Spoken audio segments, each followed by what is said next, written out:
जय बोलो संतुर महाराज के మనం దేవుడిని సమాపన మొదలుపెడదాం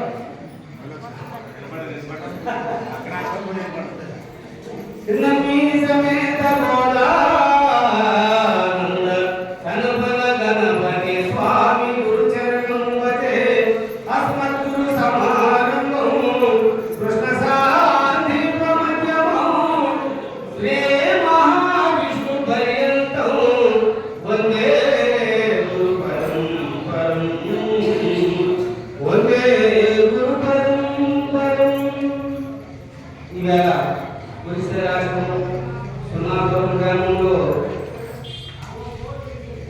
ఈ అచల గురు మందిరంలో వేరుగమ్మ లక్ష్మణారాయణ వారి శాఖాముఖమైనటువంటి పరమానంద అబ్బోధ పొట్టి దాతయ్య వారి స్వరూపులు అచల పరిపూర్ణులు శ్రీ పరమానంద నిత్య కృష్ణమూర్తి వారి 27వ వార్షికారాధన సందర్భంగా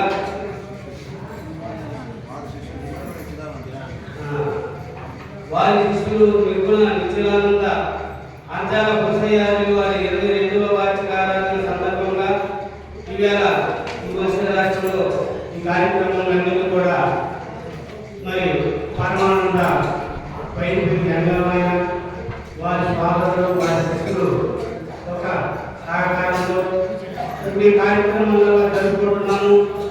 అలాగే ఇప్పుడు ఈ మొదట వేదాంత గీత వైజ్ఞానిక మహాసభ సర్వాధ్యక్షుడైనటువంటి సత్యనారాయణకి, అలాగే సభాధ్యక్షుడైనటువంటి అంతర్యామి విలక్షణ పవన లక్షణ స్వామి వారికి, అలాగే సభా వేదికను అలంకరించినటువంటి పెద్దలకి, సభను అలంకరించినటువంటి అందరికీ కూడా హృదయపూర్వక నమస్కారాలు తెలుపుకుంటూ ఇప్పుడు పెద్దలు అనేకమైనటువంటి విషయాలు మనకు తెలియజేశారు. ఈ సృష్టిలో ఎక్కడ నుండి వచ్చిందంటే ఆ పరమాత్మ నుండి వచ్చిందని చెప్పారు. అయితే మనకి భగవద్గీతలో 16వ అధ్యాయంలో ఏం చెప్పాడంటే అనాగత్వ నిర్గుణత్వ పరమాత్మ అవ్యయ శరీరస్థోపి కౌంటేయ నతోపి నలిపితే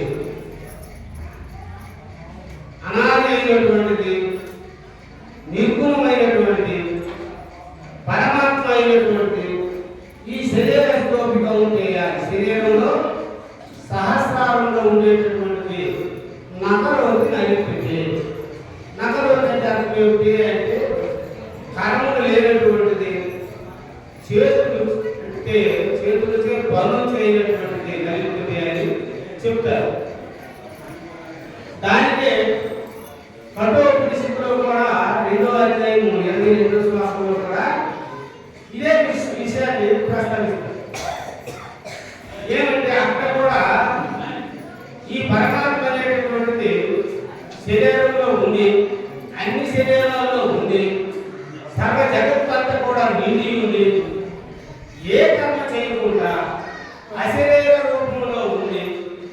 ఇది ఈ సర్వ జగత్తుకంతటికి కూడా సంపాదించినటువంటిది అని చెప్పి అక్కడ ఏమో విషయం చెప్తాడంటే, అయితే సంపాదించినటువంటిది పరమాత్మ యొక్క ఏ కర్మలు ఎందుకు చేయకుండా ఉంటుంది అనేటటువంటి దానిచే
ఏదైతే అనాది అయినటువంటి నిర్గుణ స్వరూపం ఉన్నదో అదే బ్రహ్మం అని మనకి గురుగీతలో రెండో అయితే మొదటి శ్లోకంలోనే చెప్తుంది. అచింత్య అవ్యక్త రూపాయ నిర్గుణాయ గుణాత్ముడు. ఏం చెప్పాడు? అచింత్యమైనటువంటిది, సింధింపరాని కలిగిగా ఉన్నటువంటిది, అవ్యక్తమైనటువంటిది నిర్గుణాయ అన్నాడు. అక్కడ వరకు బాగుంది. మళ్ళీ ఏమన్నాడు? గుణాత్మనే సమస్త జగదాధారాయ. సమస్త జగత్ ఏదైతే అదే ఆధారం. మరి ఆధారమైనప్పుడు ఇప్పుడు ఇచ్చాపురంలో నేను ఇక్కడికి వచ్చినప్పుడు చిరంజీవి స్వామి రాలేదు, దేని వచ్చింది నేనే కదా. మరి అదే గురుగీతలో 35వ శ్లోకం ఏం చెప్తుంది? ఉకారహు ప్రథమో వర్ణ మాయాని గుణవాసకము. స్పష్టంగా మనం చెప్తున్నాడు అక్కడ. ఉకారహు ప్రథమో వర్ణ మాయాని గుణవాసకం. ఎట్లా తోసింది అంటే బ్రహ్మజ్యోర వ్యక్తం అవ్యక్తం మహాత్మ మహాత్మ మాండకార మాండకారు పంచకర్మాల్లో పంచకర్మాల్లో పంచభూతాన్ని అఖిలం జగత్తు వరకు కూడా ఆ ఉదాహరణమైనటువంటి ప్రథమ వర్ణమే, ఆ బ్రహ్మమే ఈ ప్రపంచాన్ని అంతా కూడా వచ్చింది. దాన్ని గురువు దగ్గర చేరి ఉకారో పరం బ్రహ్మ మాయా భ్రాంతి విమోచకం అంటే ఏమవుతుంది? అక్కడ ఈ ఉకారం అనేటటువంటి పరం బ్రహ్మమని దాన్ని విచారణ చేసుకుంటే మాయా భ్రాంతి విమోచకం. ఈ మాయలో కూడా పోయిన తర్వాత ఏమున్నది అంటే ఏకాకి నిస్పృహ శాంతి చింత అసూయ విమోచనం. బాల్య భావే నయో భాతి బ్రహ్మ జ్ఞానే చూపిస్తే అంటే ఎప్పుడైతే ఆ స్వరూపమే నేనే ఆ స్వరూపంగా చేసుకున్నామో అప్పుడు ఏకాకి నిస్పృహ శాంతి. ఏకాకి అయి ఏ స్పృహకు లేకుండా ఆ బ్రహ్మమే నేనే ఆ బ్రహ్మమని అర్థం. చింత అసూయ వివర్జితం. ఇక్కడ ఏమవుతుంది? అక్కడ చింత అసూయ అనేటువంటిది ఎవరి మీద ఉండవు. ఎందుకు? అందరిలో కూడా ఆ బ్రహ్మతత్వాన్ని దర్శిస్తారు. విద్యా వినయ సంపన్నే భగవద్గీత చెప్తుంటుంది. విద్యా వినయ సంపన్నే బ్రాహ్మణే గమ్యస్థితి సును శైవ సపాకేశ పండిత సమదర్శన. అంటే బ్రాహ్మణుడు, బ్రహ్మజ్ఞానం ఎరిగినటువంటి బ్రాహ్మణుడు యందు, గోవు యందు, ఏనుగు యందు, జీవుల యందు, కుక్కల యందు, కుక్క మాంసము వండుకునే చండాలం యందు కూడా సమముగా దర్శించి ఆ తత్వమే నేను అనేటువంటి భావంలో ఉండే ఉంటాడు. కాబట్టి చింత అసూయం భార్య భార్య దైవవాది వాళ్ళు ఎట్లాగైతే ఉంటాడు అట్లాగే ఉంటాడు. చింతలు అసూలు ఏమీ లేకుండా అందరూ కూడా సమంగా ఉంటాడు. ఏమి కూడా భేదం లేకుండా ఉండి బాలు ఎట్లాగా 2 మాసాలు 3 మాసాలు పిల్లలు ఎలా ఉంటాడో అట్లాగే ఉంటాడు. కాబట్టి ఇదందరికీ మూలం అదే. కాబట్టి అనుకుంటే అంటాడు బ్రహ్మసూత్రంలో ఏదాని వాష్యులు ఉపనిషత్తులు అరయంగా మొత్త బట్ట బయలు భాగంతో తెలుపునే భ్రాంతి కాక అంటాడు కదా. ఇక్కడ బ్రహ్మసూత్రం చదివిన, ఏదాని భాష్యములు చదివిన, ఉపనిషత్తులు చదివిన మొత్త బట్ట బయలు భాగం తెలుపుతాయి. అవన్నీ ఎంతవరకు అంటే ఎక్కడ వరకు లేదు. ఎక్కడ బ్రహ్మం వరకు బ్రహ్మానికి ఆపేటటువంటి పరిపూర్ణ తత్వాన్ని తీసుకెళ్తారు. ఎందుకంటే మనకి కృష్ణగురువులు కూడా చెప్తారు ఏంటంటే మరుపన తొలి మేలు 3, ఎరుకన 4వ శరీరం.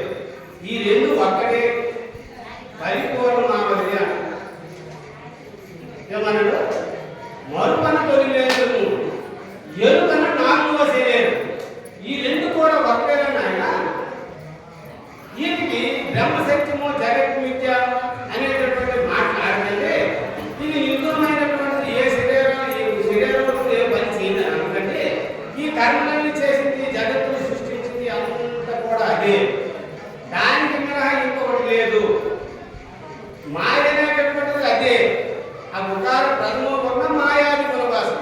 ఆ ఉకారమే ప్రథమో వర్ణ అదే మాయ. కానీ ఇంకా బ్రహ్మముకి మాయని అంటకూడదని అనుకంటే బ్రహ్మమే మాయ, మాయే బ్రహ్మము, మాయే జగత్తు, జగత్తే బ్రహ్మము అని స్పష్టంగా అన్ని ఇక్కడ చెప్పాడు మనకి. మరుపన తొలి మేలు 3, ఎరుకన 4వ శరీరం. ఈ 2 ఒక్కటే పరిపూర్ణమావది. ఏవలు ఎరుకను గురువాక్యము చేత ఎక్కడ చెందినను పోను, దేని ఎరిగేది లేదు. దేని